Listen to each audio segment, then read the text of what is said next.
Eden Zero is back, and all I have to say is, what? When? How? Why? I normally start with the beginning of the chapter, but I'm just gonna skip straight to the end because I just have to talk about this, because this is absurd. The true enemy is the Enos 1, the ship. A fish-shaped ship. Hermit reveals this information as it decides to rip itself out of the ground in the process of the escaping. I'll explain why they're all escaping later. But why?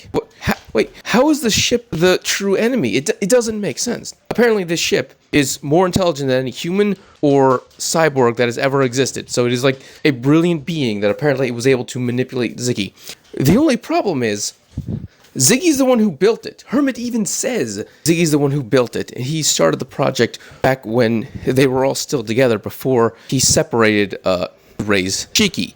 Which means he built the thing that eventually became his controller, that dominated him and is actually the true enemy of everyone. Which doesn't make sense. Either this is a story of a artificial intelligence gone bad, which is what Ziggy was implied to be this whole time, but the truth is it's the ship, or the true enemy is actually something else and it's possessing the ship. Hermit doesn't really explain much other than the saying that it's just a really intelligent ship that's smarter than everyone else. No, but seriously, what is the Eden Zero? How did Hermit know that it was controlling Ziggy?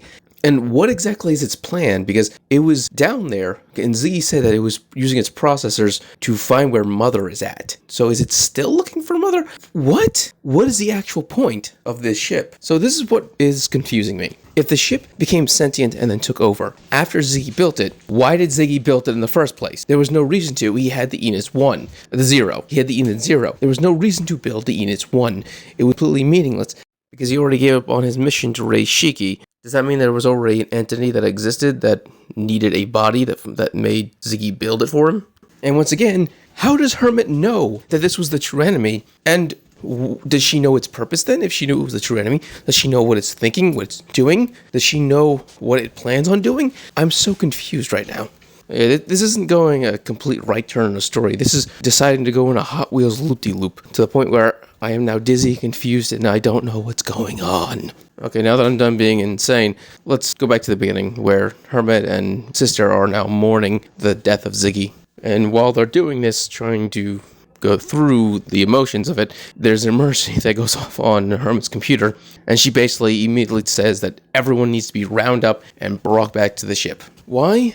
Because I was right, a chronophage is coming. And when asked, Rebecca, did you do this? She said, no, I haven't done it yet. Which means someone else summoned the chronophage altogether, which was most likely the Eden's 1, but that was my guess from the last chapter. And in the previous video, I said Rebecca has no reason to summon the chronophage anymore now that the 3 big enemies are dead. There's really no reason to use an ultimate weapon like that. So the true enemy will obviously take over and use the plan itself, whatever the hell the true enemy is. So while this panic is happening, Feather and Eraser head over to Rebecca and their team to give Homura back to them because she's currently unconscious. They, of course, are suspicious, but Eraser's like, yeah, no, she saved our Justice, so we're gonna hand her over to you as we're now equal.